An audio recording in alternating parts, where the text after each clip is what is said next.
मेरा नाम सूरज है। नाम में क्या रखा है लोग कहते हैं, पर मेरे लिए मेरा नाम एक मशाल बन गया। वो मशाल जो मेरे दिल के अंधेरे को जलाकर राख कर देना चाहती थी। जैसे सूरज हर सुबह आसमान पर चढ़ता है, बादलों को चीरता है और धरती को उजाला देता है, वैसे ही मैंने अपने मन में एक आग जलाई थी। एक ऐसी आग जो मेरी गरीबी, मेरे परिवार की तकलीफ और समाज की तिरछी नजरों को जलाकर भस्म कर दे। मेरी कहानी उस छोटे से गांव से शुरू होती है जहां गरीबी मेरे परिवार का साया थी। वो साया जो हमें हर कदम पर लपेटे हुए था और जिसे मिटाने की जिद मेरे दिल में घर कर गई थी।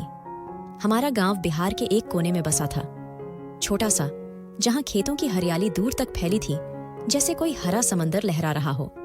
सुबह की पहली किरण में खेतों की मिट्टी से सौंधी खुशबू उठती थी और मंदिर की घंटियों की आवाज गांव की हवा में गूंजती थी। पर यह सुंदरता हमारी जिंदगी के दर्द को छिपा नहीं पाती थी। मेरे पिताजी एक साधारण मजदूर थे। उनके हाथों में फावड़ा, हंसिया या कभी कभी ईंटों का बोझ ही उनका साथी था। सुबह सूरज उगने से पहले वो घर से निकल जाते। कभी गांव के खेतों में धान की रोपाई, कभी किसी जमींदार के लिए मजदूरी, तो कभी किसी के कहने पर दूर शहर में काम। दिन भर की हाड़तोड़ मेहनत के बाद उनकी जेब में बस इतने पैसे आते कि हम 2 वक्त की रोटी खा सकें। फिर भी उनके चेहरे पर एक हल्की सी मुस्कान हमेशा रहती।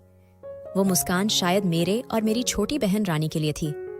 वो अपनी थकान को हमारे सामने कभी नहीं आने देना चाहते थे, पर मैं देखता था उनके झुर्रियों भरे चेहरे पर, उनकी थकी आंखों में और उनके कंधों पर बोझ की वो रेखाएं जो मेहनत की कहानी कहती थी। हमारा घर क्या, बस एक आशियाना था जो हमें बारिश और धूप से बचाता था। पहले हम एक मिट्टी के घर में रहते थे। कच्ची दीवारें जिन पर बारिश की बूंदें निशान छोड़ जाती थीं, छत पर पुरानी टीन और तिरपाल जो बारिश में टपकते थे। रात को माँ, मैं और रानी बर्तन इधर उधर रखते ताकि टपकता पानी हमारे बिस्तर को गीला न कर दे। रानी छोटी थी, उसे ये सब मजाक लगता। वो हंसते हुए बर्तन रखती और कहती, भैया आज तो घर में तालाब बन गया। मैं हंस देता, पर मन में एक कसक उठती। ये जिंदगी, ये गरीबी, क्या यही हमारी नियति थी? क्या हमारा जीवन बस इन्हीं टपकती छतों और खाली जेबों में सिमट कर रह जाएगा? फिर एक दिन सरकार की किसी योजना ने हमें राहत दी। हमें कॉलोनी में एक पक्का मकान मिला, छोटा सा, एक कमरा, एक रसोई और बाहर एक छोटा आंगन। हमारे लिए वो घर किसी महल से कम नहीं था। माँ ने पहली बार घर में कदम रखते वक्त माथे पर टीका लगाया, मंदिर में दिया जलाया और भगवान का शुक्रिया अदा किया। पिताजी ने मुझसे कहा, सूरज, अब हमारा भी एक पक्का घर है, अब तुझे पढ़ाई पर ध्यान देना है। मैंने सिर हिलाया, पर मन में एक तूफान उठ रहा था। ये घर तो बस एक शुरुआत था, मुझे इससे कहीं आगे जाना था। मुझे अपने परिवार की तकदीर बदलनी थी। हमारे रिश्तेदार जो उसी गांव में रहते थे, हमसे थोड़े बेहतर हाल में थे। उनके पास नौकरियां थीं, शहर में काम था और कुछ के पास छोटी मोटी दुकानें। उनके घर पक्के थे, उनके बच्चे अच्छे कपड़े पहनते थे और उनके पास वो सब था जो हमारे पास नहीं था। पर उनके दिल में एक अजीब सा घमंड था जो उनकी आंखों में साफ दिखता था। वो हमसे दूरी बनाकर रखते थे, जैसे हम कोई बोझ हो। अगर हम कोई छोटा मोटा समारोह रखते, जैसे रानी का जन्मदिन या कोई पूजा, तो वो लोग नहीं आते। उनके पास बहाने तैयार रहते, कभी कोई बीमार, कभी काम की व्यस्तता, तो कभी कुछ और। पर मैं उनकी आंखों में सच्चाई देख लेता था। वो सोचते थे कि अगर हमें थोड़ा सा भी सहारा दिया तो हम हर बार उनके पीछे पड़ जाएंगे। उनकी नजर में हम भिखारी थे जो बस मांगने के लिए पैदा हुए थे। उनके हर सदस्य में, चाहे छोटा हो या बड़ा, एक अजीब सा अहंकार था। वो हमें कुछ नहीं समझते थे। मैं उस वक्त इंटर में था, 12वीं कक्षा। उम्र ऐसी थी जब लड़के गांव की गलियों में साइकिल दौड़ाते, तालाब में छलांग लगाते या दोस्तों के साथ हंसी मजाक करते। पर मेरे लिए वो वक्त अलग था। मैंने पिताजी की थकी आंखें देखी थीं, माँ की चुपके से बुदबुदाई प्रार्थनाएं सुनी थीं और रिश्तेदारों का तिरस्कार सहा था। मैंने देखा था कि रानी को नए कपड़े चाहिए थे, पर माँ पुराने कपड़ों को सिलकर उसे पहनाती थी। मैंने देखा था कि पिताजी की मेहनत के बावजूद हमारी जिंदगी नहीं बदल रही थी। उसी वक्त मैंने अपने दिल में एक संकल्प लिया, मैं ये जिंदगी नहीं जीऊंगा। मैं अपने परिवार की तकदीर बदलूंगा। मैं पढ़ लिख कर, मेहनत करके एक बड़ा आदमी बनूंगा। मैं ऐसा कुछ करूंगा कि लोग मेरे परिवार को इज्जत की नजर से देखें। ये संकल्प मैंने किसी को नहीं बताया, न पिताजी को, न माँ को, न रानी को। मैंने इसे अपने दिल में छिपा कर रखा, जैसे कोई अनमोल खजाना। मेरी जिंदगी अब 2 हिस्सों में बंट गई थी। दिन में मैं पिताजी के साथ काम करता, कभी खेतों में धान की रोपाई, कभी ईंटें ढोना, तो कभी किसी के घर मजदूरी। मेरे हाथों में छाले पड़ जाते, पीठ दुखने लगती, पर मैं रुकता नहीं। मैं जानता था ये मेहनत मेरे सपने का हिस्सा है। और रात को जब गांव सो जाता, मैं अपनी किताबें खोलता। एक छोटा सा दिया जलता और उसकी रोशनी में मैं पढ़ाई करता। मेरे दोस्त मुझे चिढ़ाते, अरे सूरज, तू तो बाबू बन गया, चल तालाब चलते हैं। मैं हंसकर टाल देता। मैंने दोस्ती, घूमना फिरना सब छोड़ दिया। मेरा वक्त अब सिर्फ मेरे सपने के लिए था। रात को पढ़ते वक्त जब दिए की लौ हिलती तो मुझे लगता जैसे वो मेरे संकल्प को और मजबूत कर रही हो। मैंने अपने कमरे की दीवार पर एक छोटा सा कागज चिपकाया था जिस पर लिखा था, सूरज, तुझे बड़ा आदमी बनना है। हर रात किताबें खोलने से पहले मैं उस कागज को देखता। वो मेरे लिए एक मंत्र था जो मुझे मेहनत करने की ताकत देता। पिताजी को मेरी मेहनत दिखती थी। वो कभी कभी रात को मेरे पास आते, मेरे सिर पर हाथ फेरते और कहते, सूरज, तू बहुत मेहनत करता है, बस अपनी सेहत का ध्यान रख। मैं मुस्कुराकर कहता, पिताजी, मैं ठीक हूं, आप चिंता मत करो। पर माँ को शायद मेरे मन की बात समझ आती थी। वो चुपके से मेरे लिए दूध गर्म करती और कहती, बेटा, ये पी ले, रात जागने से ताकत चाहिए। मैं जानता था वो दूध हमारे लिए कितना कीमती था। फिर भी माँ मुझे कभी खाली पेट पढ़ने नहीं देती थी। एक दिन ऐसा आया जब मेरी मेहनत रंग लाई। इंटर की परीक्षा के नतीजे आए। मैं पास हो गया, और न सिर्फ पास बल्कि अच्छे नंबरों से। गांव में ये खबर आग की तरह फैल गई। पिताजी का सीना गर्व से चौड़ा हो गया। माँ ने मंदिर में माथा टेका और मेरे लिए मिठाई बनाई। रानी तो खुशी से उछल रही थी। वो बार बार कह रही थी, भैया, तू तो बड़ा आदमी बन गया। मैंने हंसकर उसका माथा चूमा और कहा, अभी तो शुरुआत है रानी। उस दिन हमने कॉलोनी में छोटा सा जश्न मनाया। माँ ने बेसन के लड्डू बनाए और पिताजी ने बाजार से मिठाई का डब्बा लिया। उसी दिन हम बाजार गए। पिताजी को गर्व था और वो हर किसी को मेरे बारे में बता रहे थे। तभी संयोग से हमारे रिश्तेदार वहां मिल गए, वही जो हमसे दूरी बनाते थे। अरुण चाचा, जो हमारे चचेरे रिश्तेदार थे, अपने बेटे के साथ बाजार में थे। पिताजी ने गर्व से मेरे बारे में बताया, देखो, मेरा सूरज पास हो गया, अच्छे नंबर आए हैं। उन्होंने मिठाई का डब्बा उनकी ओर बढ़ाया। मैंने सोचा, शायद इस बार वो खुश होंगे, शायद इस बार वो हमें इज्जत देंगे। पर नहीं। अरुण चाचा ने बस हल्का सा मुस्कुराया, अच्छा, बधाई हो। फिर एक बहाना बनाकर चल दिए। मैंने पलटकर देखा तो वो मिठाई का डब्बा कूड़ेदान में फेंक रहे थे। मेरा दिल जैसे सन्न रह गया। क्या था उनके मन में? इतनी जलन क्यों? क्या इसलिए कि हम गरीब थे? क्या इसीलिए कि हम उनके बराबर नहीं थे? मैं समझ नहीं पाया। पर उस पल में मेरे संकल्प की आग और तेज हो गई। मैंने मन में ठान लिया कि एक दिन मैं ऐसा मुकाम हासिल करूंगा कि ये लोग मेरे सामने सिर झुकाएंगे। मैंने उस दिन का इंतजार शुरू कर दिया जब मैं अपनी मेहनत से, अपनी पढ़ाई से, अपने दम पर कुछ बन जाऊंगा। उस रात मैंने फिर से अपनी किताबें खोलीं। दिए की रोशनी में मैंने अपने सपनों को और मजबूत किया। मेरी जिंदगी का पहला कदम था ये, और मैं जानता था ये रास्ता लंबा है, कठिन है, पर मैं रुकने वाला नहीं। मेरे पीछे मेरा परिवार था, मेरे सामने मेरा सपना था, और मेरे दिल में एक जलती हुई आग थी जो मेरी गरीबी, मेरे परिवार की मजबूरियों और रिश्तेदारों के तिरस्कार को जलाकर राख कर देना चाहती थी। पर इस आग को हवा देने वाली, मेरे सपनों को पंख लगाने वाली एक ऐसी शख्सियत थी जिसका नाम था प्रिया। प्रिया मेरी दोस्त थी, पर मेरे लिए वो दोस्ती से कहीं ज्यादा थी। वो एक ऐसी रोशनी थी जो मेरे अंधेरे रास्तों को उजाला दे रही थी। वो एक ऐसी हिम्मत थी जो मेरे कमजोर पड़ते कदमों को थाम लेती थी। वो मेरे लिए एक सपना थी जो मैं अपने दिल में चुपके से संजोए हुए था, पर जिसे मैं कभी जाहिर करने की हिम्मत नहीं कर पाया। प्रिया से मेरी मुलाकात स्कूल में हुई थी। मैं पढ़ाई में अच्छा था, और शायद यही वजह थी कि उसने मुझसे दोस्ती की। वो गांव की लड़की थी, पर उसकी सोच गांव की तंग गलियों से कहीं ऊंची थी। उसकी आंखों में एक चमक थी, जैसे वो हर पल कुछ नया सीखना चाहती हो। उसकी बातों में एक जादू था जो मेरे जैसे साधारण लड़के को भी बड़े सपने देखने की हिम्मत देता था। प्रिया के लंबे काले बाल हवा में लहराते थे, और उसकी मुस्कान ऐसी थी कि मानो सूरज की किरणें बिखर रही हों। मैं उसे पसंद करता था ना सिर्फ उसकी दोस्ती, बल्कि उसके दिल की सादगी, उसकी हिम्मत और उसकी वो मुस्कान जो मेरे दिल को छू जाती थी। पर मैंने कभी अपने दिल की बात उसे नहीं बताई। मेरे मन में एक डर था, कहीं मेरी भावनाएं हमारी दोस्ती को तोड़ ना दें, कहीं वो मुझसे नाराज ना हो जाए, कहीं वो मुझे गलत ना समझ ले। इसलिए मैंने अपने दिल की बात को अपने सीने में दबा रखा था, जैसे कोई अनमोल खजाना जिसे मैं खोलने से डरता था। एक दिन मैं अपने सपनों के बोझ तले दबा हुआ था। गांव के पास वाला मंदिर जहां एक पुराना बरगद का पेड़ था, वहां मैं और प्रिया बैठे थे। हवा में हल्की हल्की ठंडक थी। आसमान में बादल इधर उधर बिखरे हुए थे, जैसे मेरे मन के विचार। सूरज ढल रहा था और उसकी लालिमा बरगद की पत्तियों पर पड़ रही थी, जिससे वो और भी खूबसूरत लग रही थी। मैंने प्रिया से अपने दिल की बात कही। प्रिया, मुझे आगे पढ़ना है। मैं बड़ा आदमी बनना चाहता हूँ। मैं अपने परिवार की तकदीर बदलना चाहता हूँ। पर मेरी मजबूरियां, मेरे पास पैसे नहीं हैं। कॉलेज की फीस, किताबें, रहने का खर्च, सब कुछ इतना महंगा है। पिताजी दिन रात मजदूरी करते हैं, पर मैं उन पर और बोझ नहीं डाल सकता। प्रिया ने मेरी बात ध्यान से सुनी। उसकी आंखों में एक अजीब सी चमक थी, जैसे वो मेरे दर्द को नहीं, मेरे सपनों को देख रही हो। उसने मुस्कुराते हुए कहा, सूरज, तू इतना टेंशन क्यों लेता है? एक स्कॉलरशिप है जो अच्छे स्टूडेंट्स को दी जाती है। अगर तू उसका फॉर्म भर दे और एग्जाम पास कर ले तो तुझे 90% तक स्कॉलरशिप मिल सकती है। फिर तू आसानी से कॉलेज में पढ़ाई कर सकेगा। उसकी बात सुनकर मेरे मन में एक उम्मीद की किरण जगी, जैसे कोई अंधेरे में दिया जल गया हो। मैंने उत्साह से कहा, सच में प्रिया, ऐसा हो सकता है? उसने हंसकर सिर हिलाया।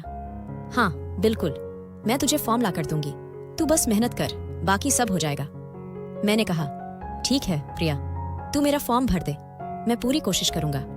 पर फिर प्रिया ने कुछ सोचते हुए कहा, सूरज, एक बात है, फॉर्म भरने की फीस 500 रुपये है। मेरे चेहरे का रंग उड़ गया। 500 रुपये? मेरे लिए ये रकम किसी पहाड़ से कम नहीं थी। पिताजी की दिन भर की मजदूरी से इतने पैसे जमा करना भी मुश्किल था। मैंने उदास होकर कहा, प्रिया, अगर ऐसी बात है तो रहने दे। मेरे पास इतने पैसे नहीं हैं, मैं पिताजी से मांग भी नहीं सकता। प्रिया ने मेरी ओर देखा। उसकी आंखों में एक दृढ़ता थी, जैसे वो मेरे हार मानने को स्वीकार ही नहीं करेगी। उसने कहा, सूरज, तू टेंशन क्यों लेता है? मैं हूं ना, मैं तेरे लिए 500 रुपये दे दूंगी। तू बस अपनी पढ़ाई पर ध्यान दे। मैं स्तब्ध रह गया। मेरे पास शब्द नहीं थे। प्रिया मेरे लिए इतना कुछ कर रही थी, बिना किसी स्वार्थ के। मैंने धीरे से कहा, प्रिया, मैं ये एहसान कभी नहीं भूलूंगा। उसने हंसकर कहा, एहसान वहसान छोड़ सूरज, तू बस अपने सपने पूरे कर। उस पल मेरे मन में एक अजीब सा एहसास उमड़ा। प्रिया की वो मुस्कान, उसकी वो बातें मेरे दिल को छू रही थीं। मैंने सोचा, क्या मैं उसे सचमुच सिर्फ एक दोस्त मानता हूं, या मेरे दिल में उसके लिए कुछ और है? पर मैंने अपने विचारों को झटक दिया। अभी मेरा मकसद मेरे सपने थे। मुझे अपने परिवार की तकदीर बदलनी थी। प्रिया मेरी दोस्त थी और शायद यही मेरे लिए काफी था। उसके बाद हम दोनों बाजार की ओर निकल पड़े। गांव का बाजार छोटा सा था, पर उसकी रौनक किसी शहर से कम नहीं थी। दुकानों की आवाजें, सब्जी वालों की पुकार और बच्चों की हंसी, सब कुछ एक जीवंत तस्वीर बनाता था। हम दोनों हंसते बातें करते चल रहे थे। प्रिया मुझे अपने स्कूल के किस्से सुना रही थी, कैसे उसने एक बार टीचर को गलत जवाब देकर सबको हंसाया था। मैं उसे अपने सपनों की बातें बता रहा था, कैसे मैं एक दिन अपने परिवार को गांव के सबसे बड़े घर में ले जाऊंगा, कैसे मैं रानी को अच्छे स्कूल में पढ़ाऊंगा और कैसे माँ पिताजी को आराम की जिंदगी दूंगा। हमारी बातों में एक अजीब सा सुकून था, जैसे हम दोनों एक दूसरे के सपनों को साझा कर रहे हों। पर तभी एक ऐसी घटना हुई जिसने मेरे दिल को फिर से चोट दी। बाजार में हमें मेरा मामा का लड़का रमेश मिल गया। रमेश मेरे चचेरे मामा का बेटा था और उसका रवैया भी बाकी रिश्तेदारों जैसा ही था, घमंडी, तिरस्कार भरा। वो प्रिया को पहले से जानता था, क्योंकि प्रिया का परिवार और उसका परिवार एक दूसरे से परिचित था। रमेश ने हमें देखा और उसके चेहरे पर एक व्यंग्यात्मक मुस्कान उभरी। उसने प्रिया से कहा, अरे प्रिया, तेरे दिन खराब हो गए हैं क्या? इस गंवार, इस गरीब आदमी के साथ घूम रही है? अपना स्टेटस है, उसे मेंटेन करो। उसके शब्द मेरे दिल में तीर की तरह चुभ गए। मैं चुप रहा, क्योंकि मैं जानता था कि उसका जवाब देना बेकार है। मेरे रिश्तेदारों का यही रवैया था, वो हमें हमेशा नीचा दिखाते थे। उनकी नजर में मैं एक गरीब मजदूर का बेटा था, जिसका कोई वजूद नहीं था।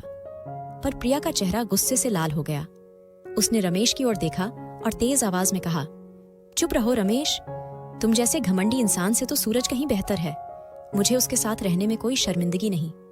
ये कहकर उसने मेरा हाथ पकड़ा और मुझे वहां से खींच कर ले गई। उस पल में मेरे दिल में एक तूफान सा उठा। प्रिया ने मेरे लिए खड़े होकर मेरा साथ दिया था। मेरे लिए, जो गांव में सबके लिए एक गरीब मजदूर का बेटा था, उसने एक रिश्तेदार को जवाब दिया था। मैंने उसकी ओर देखा और मेरे मन में एक भावना जगी, शायद ये दोस्ती से कुछ ज्यादा थी। शायद मैं प्रिया को अपने दिल से चाहने लगा था। उसका मेरा हाथ पकड़ना, उसका मेरे लिए बोलना, मेरे दिल को एक अजीब सी गर्माहट दे रहा था। पर मैंने उस पल अपनी भावनाओं को दबा लिया। मुझे डर था कि अगर मैंने अपने दिल की बात कही तो कहीं प्रिया नाराज ना हो जाए, कहीं हमारी दोस्ती टूट ना जाए, कहीं वो मुझे गलत ना समझ ले। मैंने सोचा अभी वक्त नहीं है, अभी मुझे अपने सपनों पर ध्यान देना है। प्रिया ने फॉर्म भरने का इंतजाम कर दिया। उसने अपने जमा किए हुए पैसों से 500 रुपये की फीस भरी और मैंने उस फॉर्म को भरकर स्कॉलरशिप के लिए अप्लाई कर दिया। अब इंतजार था उस एग्जाम का जो मेरी जिंदगी का अगला कदम तय करने वाला था। मैंने दिन रात मेहनत की। हर सुबह मैं पिताजी के साथ खेतों में काम करता। मेरे हाथों में छाले पड़ जाते, पीठ दुखने लगती, पर मैं रुकता नहीं। मैं जानता था ये मेहनत मेरे सपने का हिस्सा है। और रात को जब गांव सो जाता, मैं अपनी किताबें खोलता, एक छोटा सा दिया जलता और उसकी रोशनी में मैं पढ़ाई करता। प्रिया मेरे लिए किताबें लाती, मुझे प्रेरणा देती और कहती, सूरज तू ये कर सकता है, तुझे बस मेहनत करनी है। प्रिया की बातें मेरे लिए एक मंत्र थीं। हर बार जब मैं थक जाता, जब मेरे मन में शक उठता कि क्या मैं ये कर पाऊंगा, प्रिया की आवाज मेरे कानों में गूंजती। वो मुझे हिम्मत देती थी, जैसे कोई अनदेखी ताकत मेरे साथ खड़ी हो। मैंने अपने कमरे की दीवार पर उस कागज को फिर से देखा जिस पर लिखा था, सूरज तुझे बड़ा आदमी बनना है। और अब मैं उसमें प्रिया का नाम भी जोड़ना चाहता था, पर मैंने खुद को रोका।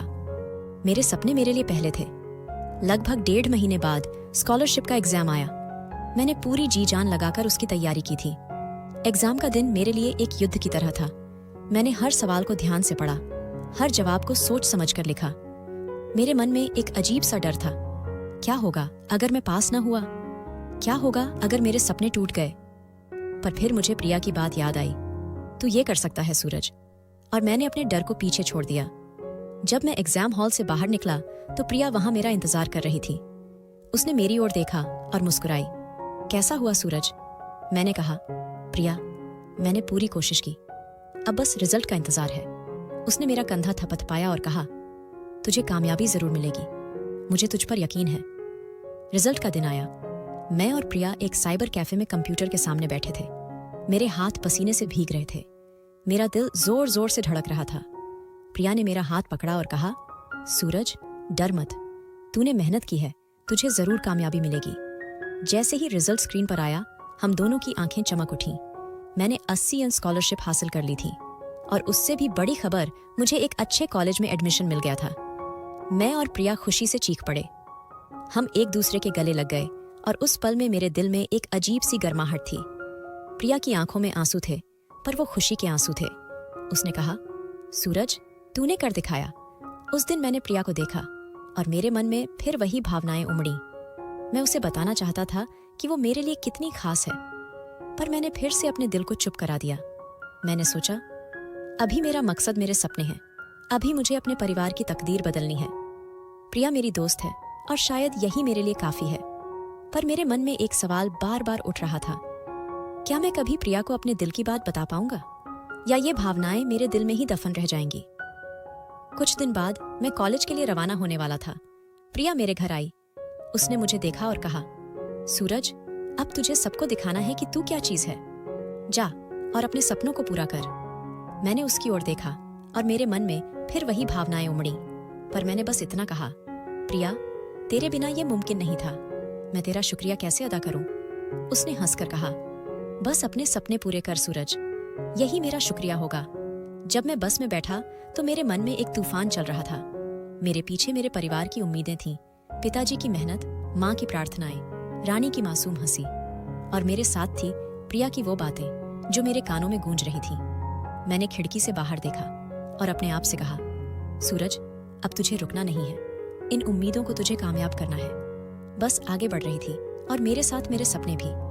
दिल्ली, ये नाम मेरे लिए एक सपने की तरह था। जब मैं अपने गांव की मिट्टी की गलियों में पिताजी के साथ खेतों में काम करता था, पर जब मैं यहाँ पहुंचा तो ये सपना एक ऐसी भूल भुलैया बन गया जिसमें हर मोड़ पर एक नई चुनौती थी। बस स्टेशन पर उतरते ही मेरे सामने एक अनजान दुनिया खुल गई। ऊंची ऊंची इमारतें जिनके शीशे सूरज की किरणों को चमकाते थे, सड़कों पर गाड़ियों की कतारें जो कभी रुकती ही नहीं थीं, और लोग, लाखों लोग जो अपनी अपनी दुनिया में खोए हुए थे। मैं सूरज, एक छोटे से गांव का लड़का, इस विशाल शहर में खड़ा था जैसे कोई नन्हा सा दिया तूफान के सामने जल रहा हो। पहले 2 महीने मेरे लिए किसी इम्तिहान से कम नहीं थे। दिल्ली की सड़कों को समझना, यहाँ के लोगों का लहजा पकड़ना और इस शहर की रफ्तार के साथ चलना सब कुछ मेरे लिए नया था। गांव में हर चेहरा परिचित था, हर गली अपनी थी, पर यहाँ हर चेहरा एक कहानी था और हर सड़क एक पहेली। मैं अपने कॉलेज के हॉस्टल में रहता था, जो शहर के एक कोने में बसा था। हॉस्टल की तंग गलियां, बाहर की भीड़ भाड़ और हर तरफ फैली भागदौड़ ने मुझे कई बार डराया। मैं रात को अपने बिस्तर पर लेटकर सोचता, क्या मैं इस शहर में टिक पाऊंगा? क्या मैं अपने सपनों को यहाँ सच कर पाऊंगा?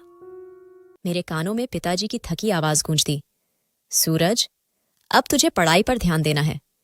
माँ की वो चुपके से की गई प्रार्थनाएं याद आती, रानी की वो मासूम हंसी जो मुझे हर बार हिम्मत देती थी, और सबसे ज्यादा प्रिया की वो बातें, सूरज, तुझे सबको दिखाना है कि तू क्या चीज है। इन यादों ने मेरे मन में एक आग जला दी। मैंने ठान लिया, मैं यहां हार नहीं मानूंगा। कॉलेज की दुनिया मेरे लिए एक नया आकाश थी। यहाँ की पढ़ाई, प्रोफेसरों का अंदाज और क्लासरूम की चकाचौंध सब कुछ मेरे गांव के छोटे से स्कूल से अलग था। मैं सुबह क्लास में जाता, दोपहर को लाइब्रेरी में किताबों के बीच खो जाता और रात को अपने कमरे में दिया जलाकर पढ़ाई करता। मेरे लिए हर दिन एक नई जंग था। मैं जानता था, अगर मैं एक भी कदम पीछे हटा तो मेरे सपने मुझसे दूर हो जाएंगे। मेरे मन में एक ही मकसद था, मुझे अपने परिवार की तकदीर बदलनी है। मुझे पिताजी को वो आराम देना है जो उनकी मेहनत ने कभी नहीं दिया। मुझे माँ की आंखों में वो सुकून लाना है जो उनकी प्रार्थनाओं में छिपा था, और मुझे रानी को वो जिंदगी देनी है जो उसकी मासूम हंसी के लायक थी। कॉलेज में मेरे कुछ दोस्त बने। वो शहर के लड़के लड़कियां थे जिनके लिए दिल्ली की चमक धमक कोई नई बात नहीं थी। वो हंसते, मस्ती करते और अक्सर मुझे अपने साथ चलने को कहते, सूरज, चलना, मॉल में फिल्म देखने चलते हैं। सूरज, आज रात कॉनॉट प्लेस में पार्टी है, तू भी आ। उनकी बातें सुनकर मेरा मन कई बार डोलता। दिल्ली की वो रंगीन दुनिया, वो चमकते मॉल, वो रात की रोशनी, सब कुछ मुझे अपनी ओर खींचता था, पर मैं हर बार मना कर देता। मैं जानता था, अगर मैं इस चमक में खो गया तो मेरे सपने कहीं पीछे छूट जाएंगे। मैंने अपने दिल में एक दीवार खड़ी कर ली थी। मेरे लिए ये शहर एक मौका था, न कि मस्ती का अड्डा। मैंने अपने आप से वादा किया था कि मैं यहां मेहनत करने आया हूं, न कि भटकने। दिल्ली की चमक धमक मेरे लिए एक जाल की तरह थी। यहाँ की सड़कों पर चलती खूबसूरत लड़कियां जो रंग बिरंगे कपड़ों में हंसती बोलती थीं, वो नाइट लाइफ जो रात को भी शहर को जगा रखती थी, ये सब मेरे मन को ललचाता था। मैं दिखने में बुरा नहीं था। मेरी सादी शक्ल, मेहनत से तराशा हुआ शरीर और शायद मेरी आंखों में जलती वो आग कई लड़कियों का ध्यान खींचती थी। कॉलेज में कुछ लड़कियों ने मुझे प्रपोज भी किया। एक दिन क्लास के बाद एक लड़की जो हमेशा मुस्कुराते हुए मुझसे बात करती थी ने कहा, सूरज, तुम बहुत अलग हो, तुम्हारे साथ वक्त बिताना अच्छा लगता है, क्या तुम मेरे साथ दोस्ती करोगे? उसकी बात सुनकर मेरा मन डोल गया, पर मैंने तुरंत अपने दिल को संभाला। मैंने मुस्कुराकर कहा, मेरी जिंदगी में कोई और है। दूसरी बार लाइब्रेरी में एक और लड़की ने मुझसे अपने दिल की बात कही। मैंने फिर वही जवाब दिया, मेरी जिंदगी में कोई और है। ये बात मैं हर बार कहता, पर मेरे दिल में उस कोई और का नाम प्रिया था। प्रिया, उसका नाम मेरे मन में एक मधुर धुन की तरह बजता था। उसकी वो मुस्कान, उसकी वो बातें जो मुझे हर बार हिम्मत देती थीं, पर मैंने कभी उसे अपने दिल की बात नहीं बताई। मैं सोचता, क्या वो मेरे लिए वही महसूस करती है जो मैं उसके लिए करता हूं? क्या वो मेरी भावनाओं को समझ पाएगी, या फिर वो मुझसे नाराज हो जाएगी और हमारी दोस्ती टूट जाएगी? मैं डरता था। मैं सोचता, सही वक्त का इंतजार करूंगा। जब मैं अपने सपनों को सच कर लूंगा, जब मैं कुछ बन जाऊंगा, तब मैं प्रिया को अपने दिल की बात बताऊंगा। मैं यकीन करता था कि वो मना नहीं करेगी, पर अभी मेरे लिए मेरे सपने पहले थे। प्रिया का फोन मेरे लिए एक ताकत था। हर बार जब वो फोन करती, मेरे मन का सारा बोझ हल्का हो जाता। एक शाम जब मैं अपने हॉस्टल के कमरे में बैठा किताबों के बीच खोया हुआ था, प्रिया का फोन आया। उसकी आवाज में वही पुरानी गर्माहट थी। सूरज, क्या कर रहा है? मन लगाकर पढ़ रहा है ना? मैंने हंसकर कहा, हाँ प्रिया, मैं पूरी कोशिश कर रहा हूं।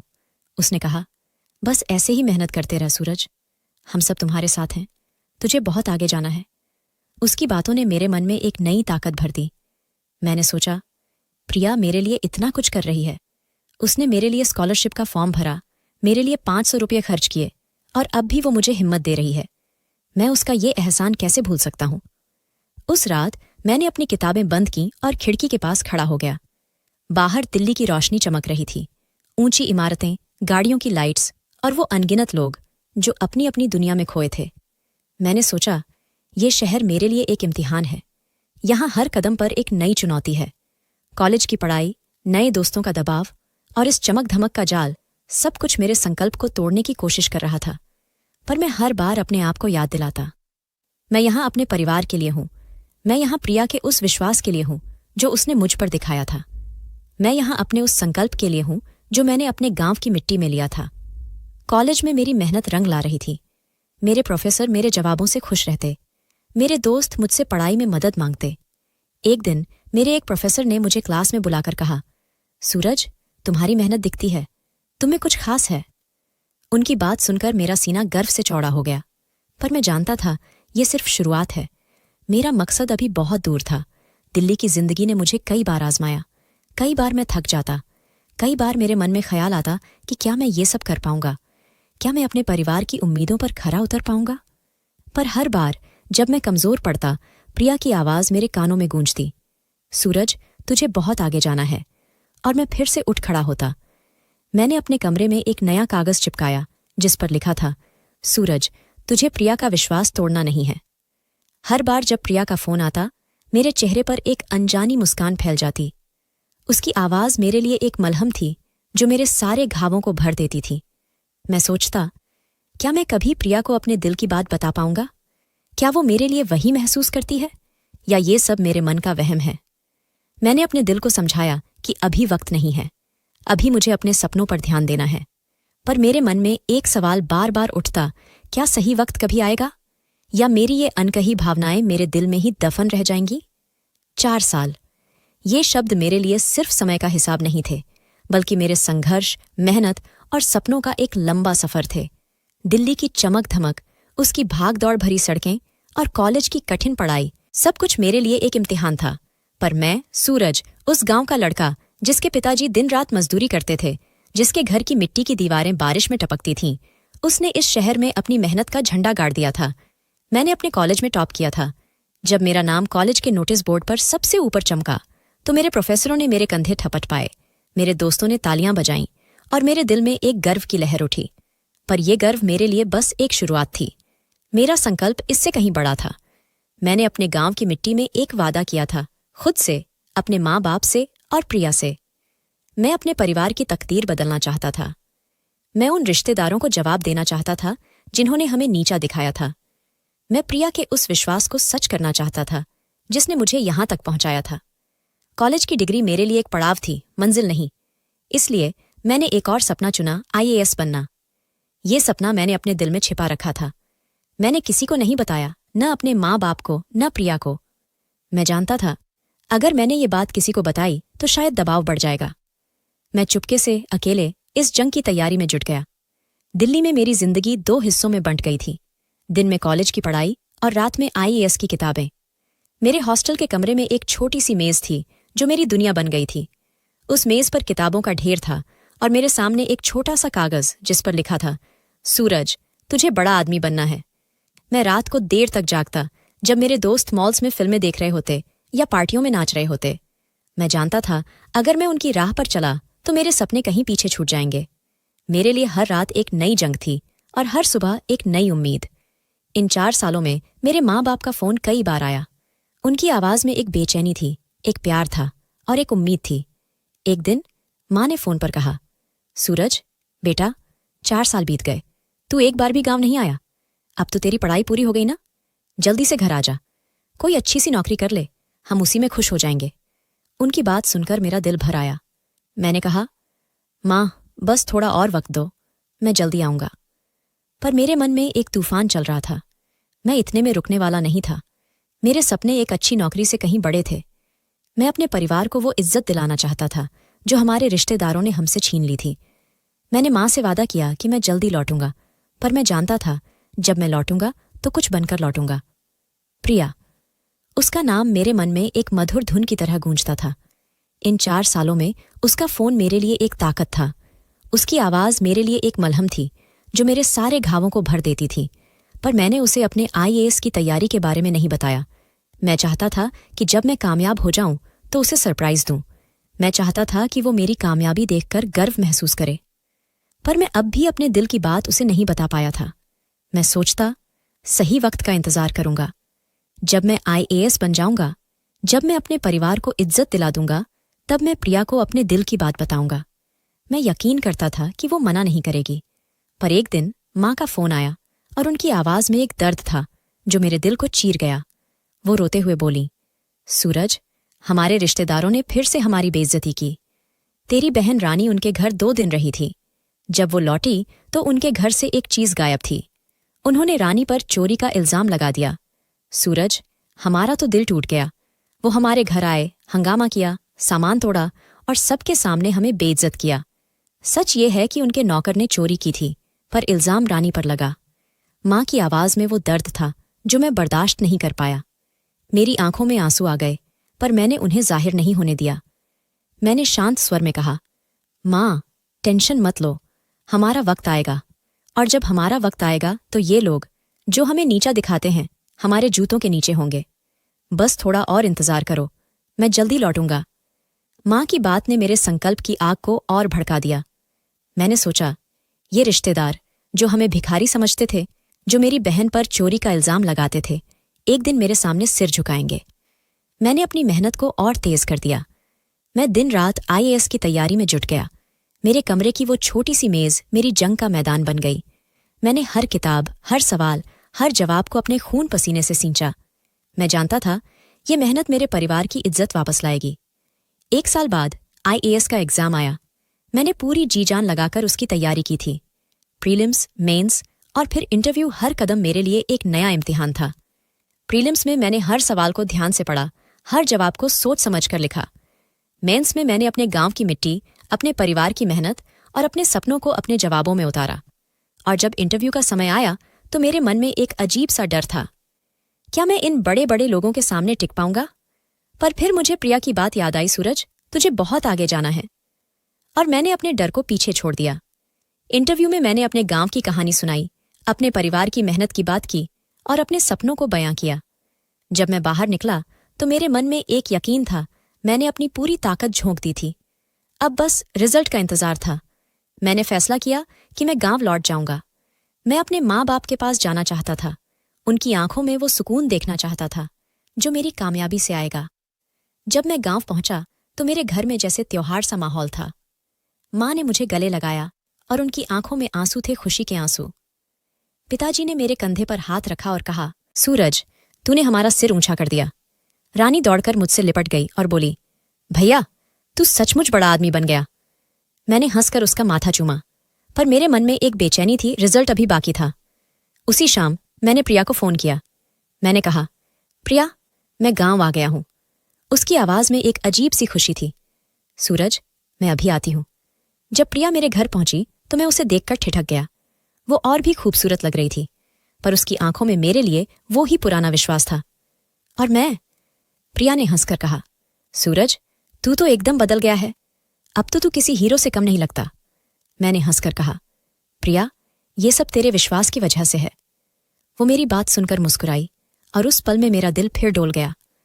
मैं उसे अपने दिल की बात बताना चाहता था, पर मैंने फिर से अपने आप को रोका। मैंने सोचा, बस थोड़ा और इंतजार। जब रिजल्ट आएगा, जब मैं IAS बन जाऊंगा, तब मैं प्रिया को अपने दिल की बात बताऊंगा। मैं अपने गांव की मिट्टी में वापस लौट आया था। 5 साल की मेहनत, दिल्ली की चमक धमक में बिताए वो दिन और मेरे दिल में जलती वो आग, सब कुछ मेरे साथ था। मैंने कॉलेज में टॉप किया था, IAS की तैयारी चुपके से की थी और अब रिजल्ट का इंतजार था। मेरे माँ बाप की आंखों में खुशी थी, रानी की हंसी में एक नया जोश था और मेरे मन में प्रिया की वो बातें गूंज रही थीं, सूरज, तुझे सबको दिखाना है कि तू क्या चीज है। पर उस दिन जब पिताजी का फोन आया, मेरे दिल में एक नई आग भड़क उठी। पिताजी की आवाज में गुस्सा और दर्द दोनों थे। उन्होंने कहा, सूरज, तेरे मामा के घर से खबर आई है। तेरा चचेरा भाई रमेश सब इंस्पेक्टर बन गया है। आज उनके घर बड़ी पार्टी है, पर हमें नहीं बुलाया। गांव के बाकी रिश्तेदारों को बुलाया, पर हमें नहीं। मुझे लगता है अब वो हमें और सताएंगे। उनकी बात सुनकर मेरा खून खौल उठा। रमेश वही रमेश जिसने बाजार में मुझे भिखारी कहा था, जिसने प्रिया के सामने मेरी बेइज्जती की थी, जिसके परिवार ने रानी पर चोरी का इल्जाम लगाकर हमारे घर में हंगामा किया था। मैंने शांत लेकिन दृढ़ स्वर में कहा, पापा, टेंशन मत लो, आप तैयार हो, हम जाएंगे। लोग चाहे कितना मना करें, आखिर वो मम्मी का घर है। मामा ने बुलाया या नहीं, हमें तो जाना है। मैंने पिताजी को तैयार होने को कहा।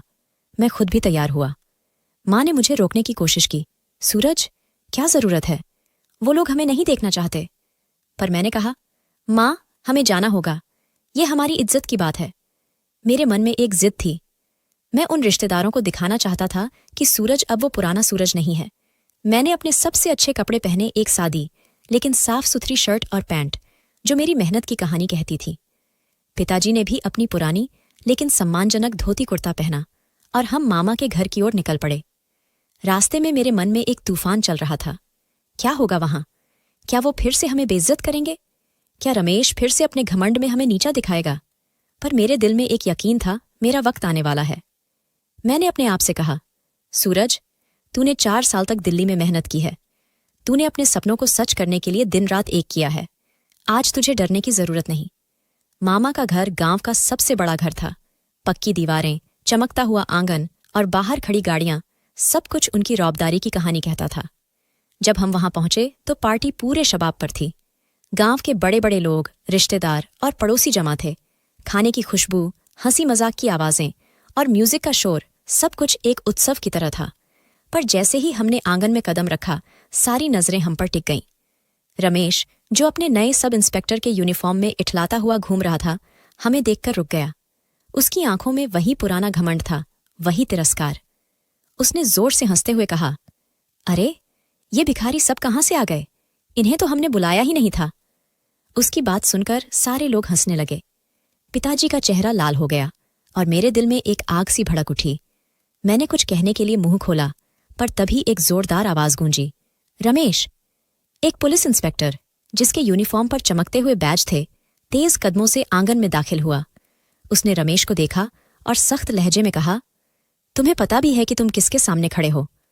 तुम किसकी बेइज्जती कर रहे हो? मैं हैरान था। ये क्या हो रहा था? मेरे मन में एक सस्पेंस जागा।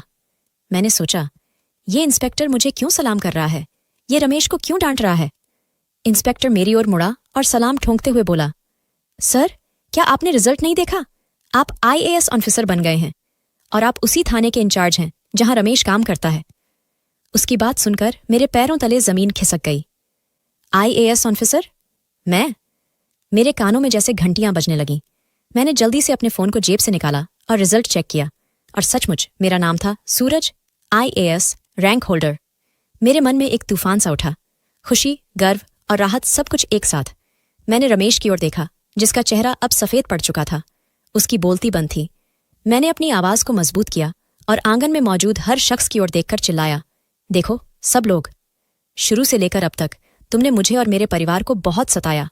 तुमने हमें भिखारी कहा, मेरी बहन पर चोरी का इल्जाम लगाया, हमारे घर में हंगामा किया। पर आज मैं यहां खड़ा हूं एक IAS ऑफिसर के रूप में। अब कोई है मेरे लायक? मेरी आवाज में एक गूंज थी जो उस आंगन में गूंज रही थी। वहां मौजूद हर शख्स जो कभी मेरी बेइज्जती करता था, अब चुप था। उनकी आंखें नीची थीं, उनके चेहरे पर शर्मिंदगी थी। इंस्पेक्टर ने रमेश की ओर देखा और सख्त लहजे में कहा, रमेश, सर से माफी मांगो। रमेश की बोलती बंद थी। वो मेरे सामने आया, उसकी आंखें डर से भरी थीं। वो मेरे पैरों में गिर गया और कांपते हुए बोला, सूरज, सर, मुझे माफ कर दो। मेरी जॉब बहुत मुश्किल से मिली है। प्लीज मेरी जॉब मत छीनना। बाकी रिश्तेदार जो कभी हमसे नजरें चुराते थे, अब मेरे सामने हाथ जोड़कर माफी मांगने लगे। सूरज, हमें माफ कर दो। हमें नहीं पता था कि तू इतना बड़ा आदमी बनेगा। मैंने उन्हें देखा और कहा, मैं तुम्हें माफ नहीं करूंगा। तुमने मेरे परिवार की इज्जत को ठेस पहुंचाई। अब तुम मेरे सामने सिर झुकाओगे। पिताजी, जो अब तक चुप खड़े थे, अब सीना तानकर खड़े हो गए। उनकी आंखों में गर्व था और उनके चेहरे पर एक मुस्कान थी। वो मेरे पास आए और मेरे कंधे पर हाथ रखा। सूरज, तूने हमारा सिर ऊंचा कर दिया। उनकी बात सुनकर मेरा दिल भर आया। मैंने मां की ओर देखा, जो चुपके से आंसू पोंछ रही थी। रानी मेरे पास दौड़ी और मुझसे लिपट गई। उस आंगन में जहां कभी हमारी बेइज्जती हुई थी, आज हमारी इज्जत का डंका बज रहा था। जब हम घर लौटे तो हमारा छोटा सा पक्का मकान किसी महल से कम नहीं लग रहा था। मां ने मंदिर में दिया जलाया। पिताजी ने गांव वालों को मिठाई बांटी और रानी खुशी से उछल रही थी। हमारा जीवन अब बदल गया था। हम अब वही साधारण लोग नहीं थे जिन्हें रिश्तेदार भिखारी कहते थे। हम अब सम्मान की जिंदगी जी रहे थे, जो मेरी मेहनत और मेरे संकल्प का फल थी। सब कुछ ठीक हो गया था। हम अब एक ऐसी जिंदगी जी रहे थे जो पहले कभी नहीं जी थी, सम्मान, गर्व और सुकून से भरी। उसी रात मैंने अपने कमरे में बैठकर प्रिया को फोन किया। मेरी आवाज में एक नई हिम्मत थी। मैंने कहा, प्रिया, मैं IAS बन गया हूं। उसकी आवाज में खुशी की चीख थी। सूरज, सच में? तूने कर दिखाया। मैंने एक गहरी सांस ली और कहा, प्रिया, मेरे दिल में तुझसे कुछ कहने को है। मैं तुझे बहुत पसंद करता हूं। क्या तू मेरे साथ अपनी जिंदगी बिताना चाहेगी? मेरे दिल की धड़कनें तेज थीं। मैं डर रहा था कि कहीं वो मना न कर दे, पर प्रिया ने हंसकर कहा, सूरज, जो तूने कहा था वो तूने आज कर दिखाया। मैं बहुत खुश हूं, और हाँ, मैं तुझसे मना नहीं कर सकती। उसकी बात सुनकर मेरे मन का बोझ हल्का हो गया। मैंने कहा, प्रिया, तू मेरे लिए हमेशा एक ताकत रही है। वो बोली, सूरज, अब हम साथ मिलकर और बड़े सपने देखेंगे। उस रात मैं अपने कमरे में बैठा और मेरे मन में एक सुकून था। मैंने अपने सपनों को सच कर दिखाया था। मैंने अपने परिवार की इज्जत वापस ला दी थी, और सबसे खास, मैंने प्रिया को अपने दिल की बात बता दी थी। क्या मेरा सफर यहीं खत्म हो गया था? नहीं, मेरे सामने अब एक नई जिम्मेदारी थी, अपने गांव को बेहतर बनाने की, अपने परिवार को और खुशियां देने की, और प्रिया के साथ एक नई जिंदगी शुरू करने की। मेरे मन में एक नया सस्पेंस था। क्या मैं इन नई जिम्मेदारियों को निभा पाऊंगा? पर मेरे दिल में एक यकीन था, मैं रुकने वाला नहीं। मेरे पीछे मेरा गांव था, मेरे सामने मेरा भविष्य था, और मेरे साथ थी प्रिया की वो मुस्कान जो मुझे कह रही थी, सूरज, तूने कर दिखाया। दोस्तों, वीडियो कैसा लगा कमेंट करके जरूर बताएं। वीडियो को लाइक और चैनल को सब्सक्राइब जरूर करें।